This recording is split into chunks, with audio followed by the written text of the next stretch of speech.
If you are doing any of these in your videos, you can kiss your views and your watch time goodbye. Here are the 5 mistakes that you are doing in your videos that is causing your views to go down and stopping your followers or subscribers to actually seeing what it is that you have to offer.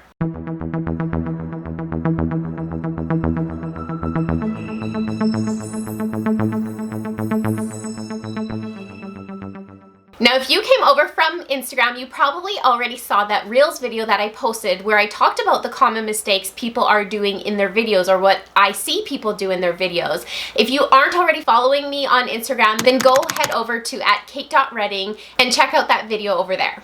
So let's just jump right on into it. Number 1, when you're doing a live video, you're waiting for your audience to start watching live with you before you actually get to the meat of your content. You have 15 seconds to get your audience's attention. Now, if you spend 15 whole seconds just talking to yourself and waiting for your audience, you can guarantee that anybody who was watching you is now moving on, and anybody who was going to watch you probably won't stay engaged enough to actually listen to what it is that you have to say. So just remember, when it comes to live video, on Facebook, it stays posted right on your feed. So your audience will have access to it whenever they can. And live video on Facebook actually scores really high in the algorithm. So meaning if you're actually getting to the point right away and people are watching it, that increases your views, and therefore it'll increase you on the algorithm more so more people will actually start watching it with you. But if you're wasting those 15 precious seconds just literally talking to yourself, waiting for somebody to join you,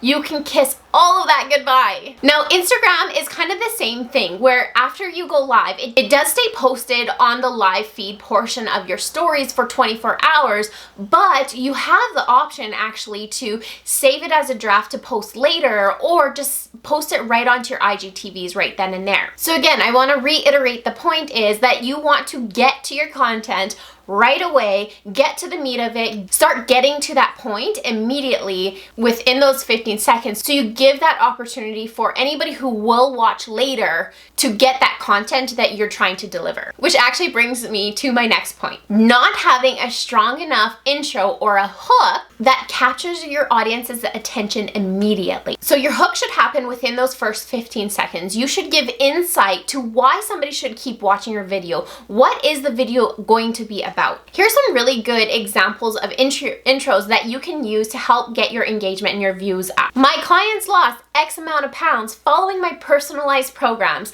Keep on watching to hear some of their testimonials and see some before and afters. If you want to learn how I grew my Instagram from 0 to 1,000 followers in 1 month, then keep watching to learn my exact strategies. Keep watching to learn how I went from this to this. And guys, stay tuned for an exclusive giveaway at the end of this video. Now, for some more examples of some intros, you can go look on my IGTVs, look at the intros that I use over there, or just look on YouTube on my channel here for some other intro ideas.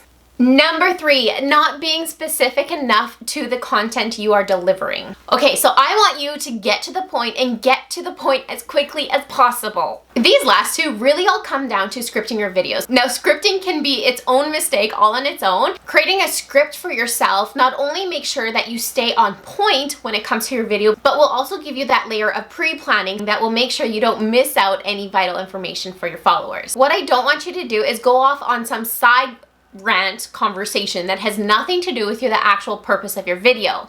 Yes, those conversations can happen, but once you have secured in your audience, and right now we're just working at securing in that audience, getting that view time up, getting your watch time up. Number 4 is poor equipment. Now, I'm not saying that you need to go out and invest your money into getting some really good high-end, high-quality equipment right off the hop, but utilizing a good setup will also give that extra layer of pleasability, if that's a word, to your viewers. There is a difference between good lighting and bad lighting, and good audio and bad audio. For me, if I'm watching a video and I'm annoyed by the sound quality, or if the video is moving all around the place, I just have no interest. I don't want to watch it anymore. I kind of am like easily annoyed with that stuff. Now, to find some really good cheap options of even lighting, you can just YouTube good lighting for filming, and there's going to be tons of information on there. Or I've actually saved to my highlight on my Instagram all the tech and equipment that I currently use to film my videos. But by all means,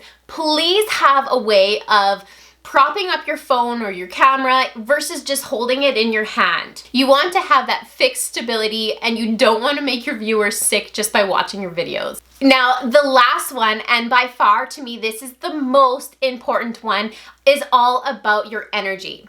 You need to have a high energy. Your energy needs to radiate through you and push through a screen for your audience to actually feel it.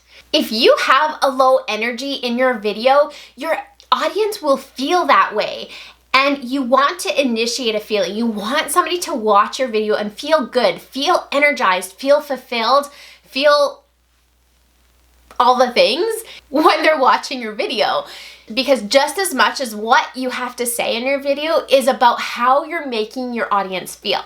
Now here's the thing, truth be told, there's no right, there's no wrong way when it comes to producing or filming your videos. These are all just things that you can do to increase your views or your watch time and just hold your audience attention for a longer period of time. So you have the time to build that relationship, to strengthen it, and then to deliver what it is that you have to offer. So now that you learned how to keep your audience's attention, in my next video, I'm actually going to be teaching you how to be found online, how to create searchable content so that you can capture those people who are just floating out there and get them into watching your video, and actually now utilizing what you've learned in this video to keep them watching it again, so you're just able to generate more leads into your business. So just make sure to hit that notification bell so that you are one of the first people to be notified when that video comes up. Now if you want to learn my strategy on how I took my traditional brick and mortar business of being a makeup artist and took it online to create the successful business